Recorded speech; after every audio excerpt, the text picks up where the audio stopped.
What time is it? Back in the lab again. Yappo clack. Brr, brr. Let's find a place to sit while I talk about whatever crap I want to talk about.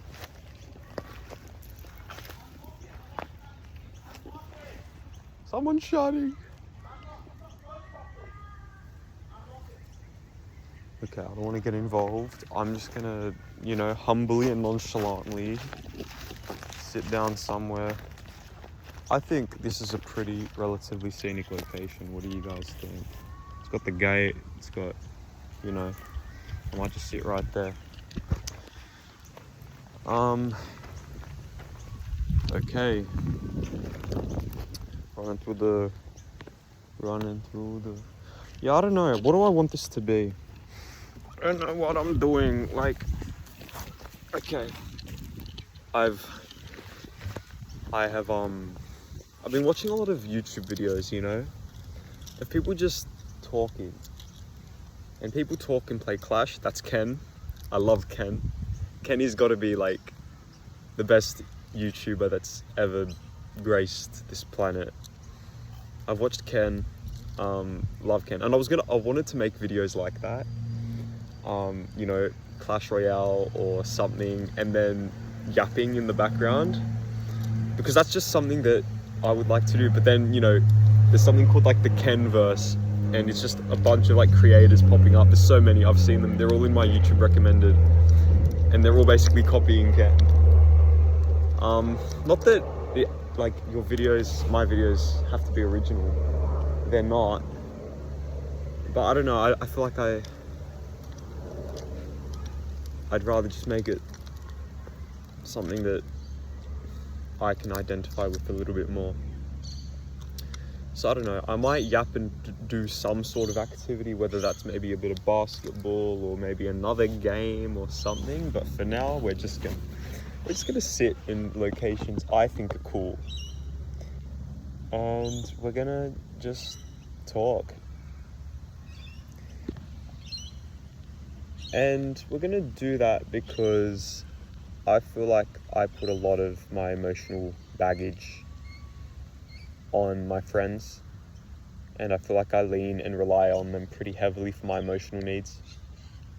And I'm thinking, maybe, obviously they don't, they're nice about it. They're always willing to listen, they're always accepting, they're always trying to give good advice or just listening. But I want to be there for them more, and I want it to be less about me. So I'm hoping by spewing my rubbish out into the void being YouTube, I can kind of use it as a bit of a thing I can rely on when I need to get some thoughts out in the air or something. Because I talk to myself already, right? I already talk to myself. But obviously when you talk to yourself, there's no response. Here at least, I can talk to myself and then maybe get a response. Schizophrenia, crazy. I'm not actually schizophrenic, to my knowledge. Hey, I might, who knows? Who even knows at this point? Stuff it, who cares? You know what? Shout out to all my schizophrenics. You guys are cool. You guys are doing your best.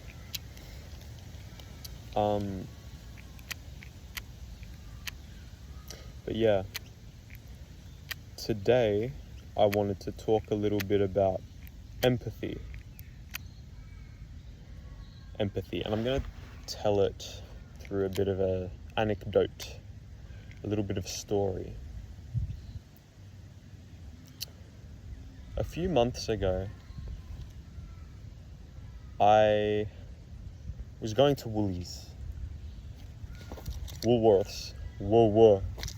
That's a W. Anyway, I was going to Woolies. Do you guys want to be looking at me? Should I be putting the camera on me or the scenery? What I'm looking at? Okay, cool. Wait, before we start the story, think about this. Imagine you guys were watching this, but it wasn't like you're in front of me. Imagine it was like you're me. Or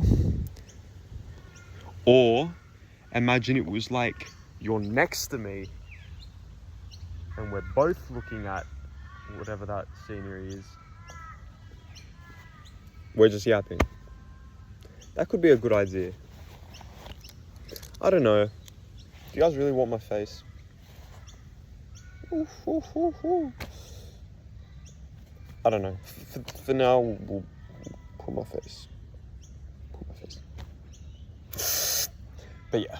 Anyway, empathy. So, like a few months ago, it would have been like 5-6 months ago, I was going to Woolworths. And outside of Woolworths, I saw a man who was sitting there. He did look like a beggar. And, you know, I didn't think much of it. So I went into the store, bought what I needed to buy, and I got him a drink and a snack. I think I got him a protein bar and some other kind of drink.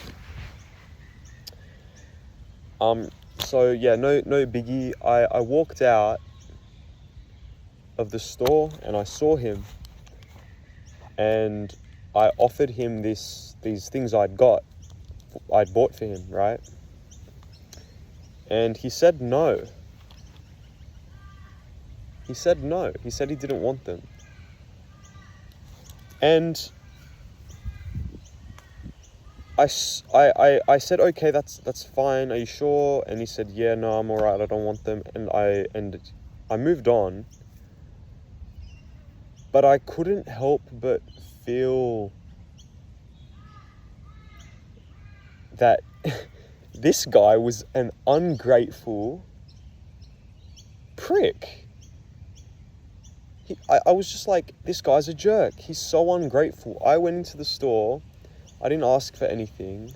I just bought him these items because I thought, you know, maybe I tried to pick out like some healthy items, some tasty items.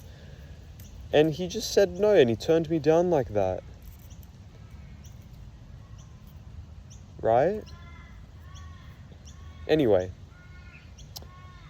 a few months pass. Fast forward to a couple of days ago. Again, I've got a stick. Check out this stick. I walk into the Woolworths. And I don't know if it was the same man or not, but I see a man in that same spot. Okay? And like last time, you know, no biggie. Went into the store, bought some stuff, left the store, and went out to him. And, you know, I went up to him and I'm like, hey sir, how are you? He's like, good. I'm alright. And I say, you know, I bought a few extra items. Would you like some? You know? As a joke. Like, obviously I'd bought them for him, but I didn't want him to. Anyway, that's besides the point. And he again said no. Right? I had bought him a protein bar and I'd bought him a Powerade. A sugar-free Powerade. That's pretty important. I'll get to that. But instead of just moving on, I kind of kept talking to him. And he was just... Anyway, during that conversation, I noticed, and he told me that he actually didn't have any teeth. This guy had no teeth. And I thought that was interesting because it contextualized everything. He had no teeth, right? What does that mean?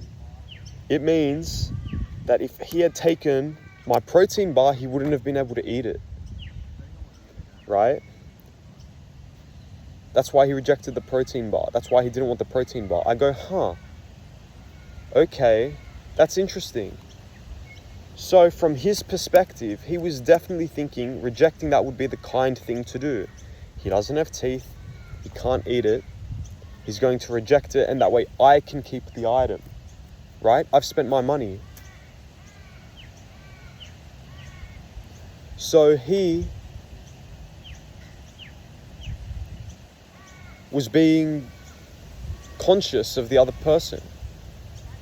He was being empathetic, and I wasn't.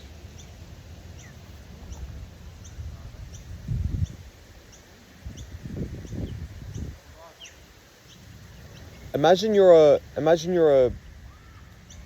a man who, imagine you're a person who doesn't have access to housing, right? And you're sat by Woolies, and all of these people are walking past. You know, people are avoiding eye contact with you. People aren't, engaging with you. You're being treated kind of like you just don't exist as a person. And imagine, you might be in a bad mental state, or you don't know what, you might be in like a maybe bad mental state. You might not be feeling too great about your situation. Hell, there might be self-worth things, or you might not think you're a valuable human because of how everyone else is just ignoring you. So you sit there, and then some guy walks up and hands you items that you can't even consume because you don't have teeth in your mouth.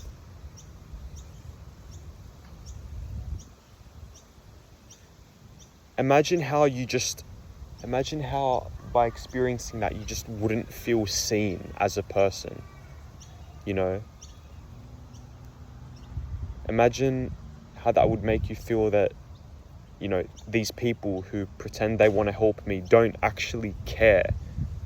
They don't want to know me.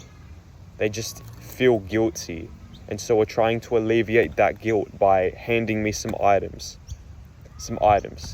that I may not even need or want. The thought could also be going through their head that, that they're not worth it as a person.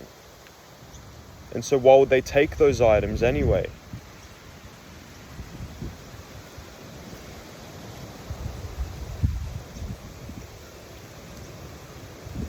So,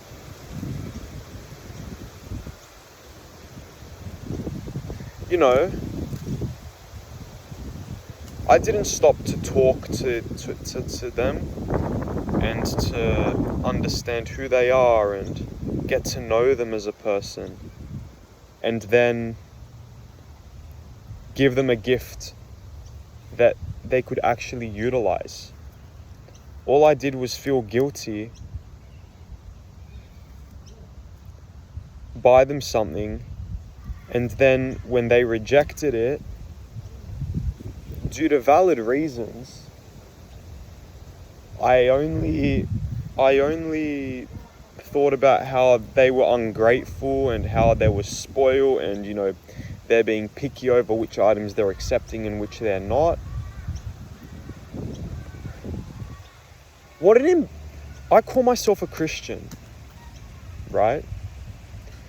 What's an embarrassing mindset to have? I feel as if Jesus is always there for us, but I do feel as if I've betrayed the values and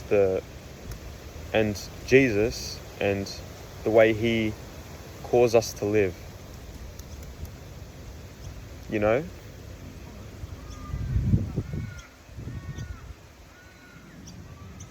I don't know how well I've articulated this whole story. Storytelling's never been quite my forte, but I hope I've kind of communicated those thoughts.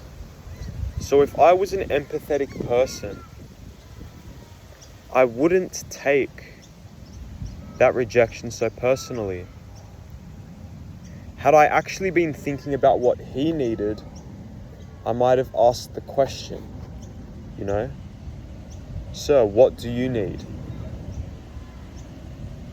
Or I would have observed that maybe he didn't have teeth, and so I would buy healthy items that he could utilize. Instead of rushing to throw a band-aid gift at him that wasn't personalized to his needs, and then walking away, patting myself on the back, telling myself how good of a person I am. You know what I mean?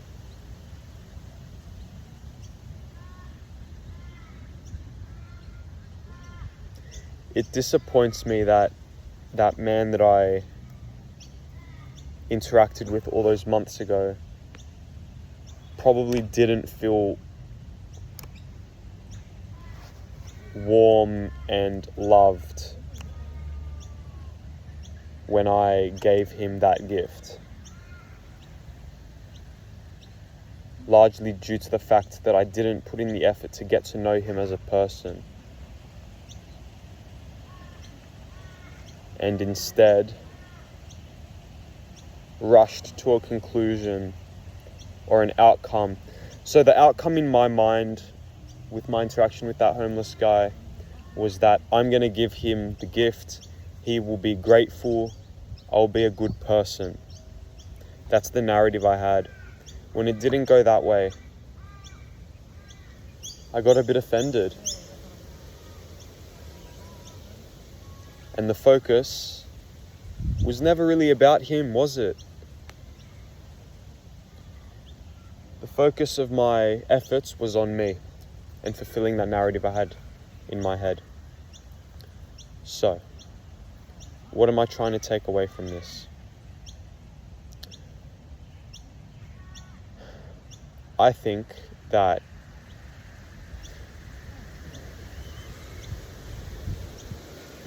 doing things for other people is a great thing. And the world needs more of it. But it can't be done in a way that is self-serving. I need to, in the future, change my behavior by humbling my ego. I need to be more receptive to the feelings and to the status and state of the other person who I'm trying to assist. And I have to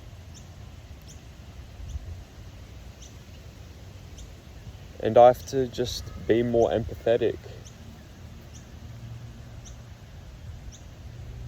I'm not trying to destroy my own ego here by saying I'm nobody, but I've been trying to approach myself as more of a tool. Like I'm conscious and I can move and I have like hands and stuff, but I'm not an entity. That sounds so weird. As in,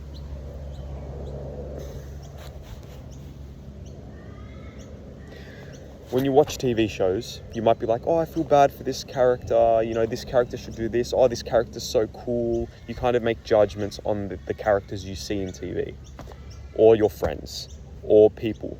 You make judgments on entities you interact with in the world.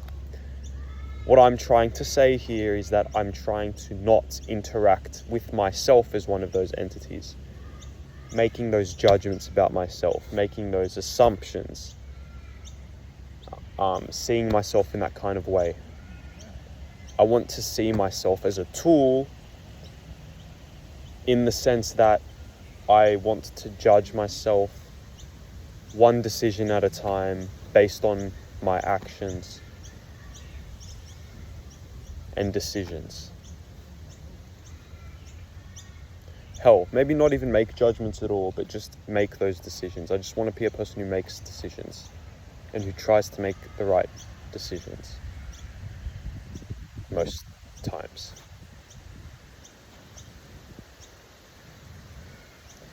because I feel like by shifting the focus from me, it'll allow me to have a lot more space in my heart to be more empathetic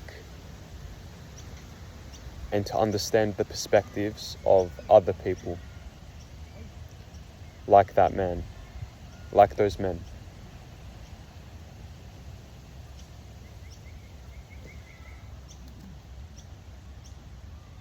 So yeah, 20 minutes, that's kind of long. I only intended this to be a short 5-minute video, but there you go. I'll get better at this. I'll get more concise as I keep going, but that's where I'm at in terms of, empathy.